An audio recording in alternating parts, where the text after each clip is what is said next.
আসসালামু আলাইকুম। আমি মুর্শিদুল আলম। আবারও নতুন ভিডিও নিয়ে আপনাদের সাথে। আজ আমরা কথা বলব অ্যালোভেরা নিয়ে। অ্যালোভেরা গাছ কিভাবে পরিচিত করব, অ্যালোভেরা গাছ কিভাবে লাগাবো এবং অ্যালোভেরা কি কাজে আসে? আর অ্যালোভেরা কেন লাগাবো? আসলে অ্যালোভেরা লাগানোর উদ্দেশ্য হলো অ্যালোভেরা ব্যবহার করা যায় ২ ভাবে। সেটা হলো প্রথম হলো আপনি এটা লাগাইতে পারবেন বা খেতে পারবেন। এখন লাগালে কি হয়? লাগালে ত্বকের মধ্যে ব্যবহার করে, চুলে ব্যবহার করে।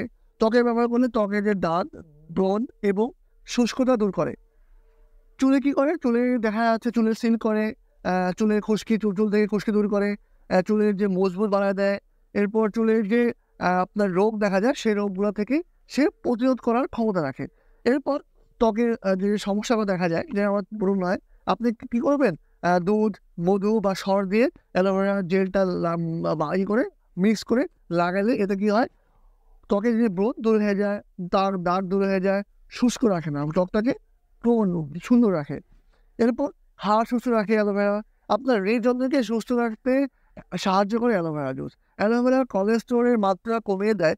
এটি ব্লাড প্রেশারকে নিয়ন্ত্রণ করে, রক্ত সঞ্চালন স্বাভাবিক রাখে এবং রক্তে অক্সিজেন বহন করার ক্ষমতা বাড়িয়ে দেয়। আর দরকার আছে? আর দরকার নেই। অ্যালোভেরা অনেক কাজে আসে। আমরা আজকে আসেন দেখে নেই কিভাবে আমরা অ্যালোভেরা যে লিকুইড সার ব্যবহার করব, কিভাবে সারটা বানাবো, কিভাবে ব্যবহার করব। আর এই সার ব্যবহারের ফলে অ্যালোভেরা গাছের কি সমস্যার সমাধান হয়। দেখবেন অ্যালোভেরা গাছের দাগ হয়, মাথা ভেঙে যায়, কোনো জেল হয় না, পাতলা হ্যাংএরা মানে কোনো শরীরে কোনো গোস্ত নাই, এরকম অবস্থা হয়। সেজন্য আমরা এই লিকুইড সারটা ব্যবহার করব। আসেন দেখে নেই কিভাবে ব্যবহার করব। আর ব্যবহারের পর কি হয় তাও দেখাবো।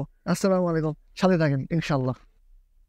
প্রথমে ৫ লিটার পানিতে অবশ্যই আপনারা ২০০ গ্রাম মিশ্র সার দিবেন বা রাসায়নিক সার দিবেন।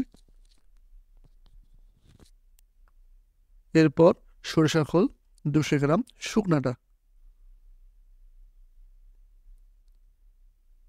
এরপর ২০ থেকে ২৫ গ্রাম হলো জিপসাম। এটা আমরা ২ দিন এভাবেই ভেজা রাখবো।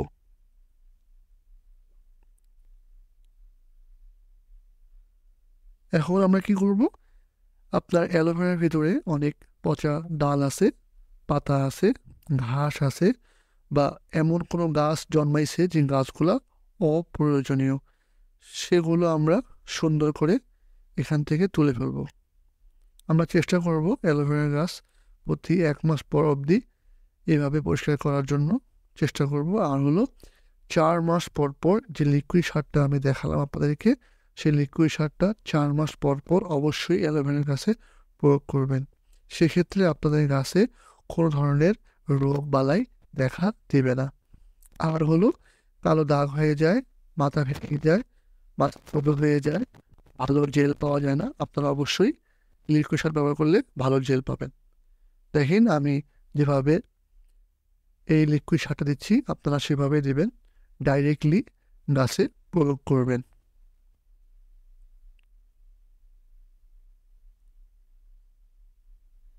এই সারটা দিলে অবশ্যই আপনাদের গাছ তরতাজা থাকবে, গাছ খুব ভালো থাকবে, দেখবেন কোনো রোগ বালাই হবে না। গাছের চেহারাই পাল্টে যাবে। আপনি দেখবেন গাছের হলুদ বর্ণ হয়ে থাকে, সেই হলুদ বর্ণটাও দূর হয়ে সবুজে পরিণত হবে। আপনারা চেষ্টা করবেন, অবশ্যই চেষ্টা করবেন ৪ মাস পর পর এই লিকুইড সারটা ব্যবহার করার জন্য।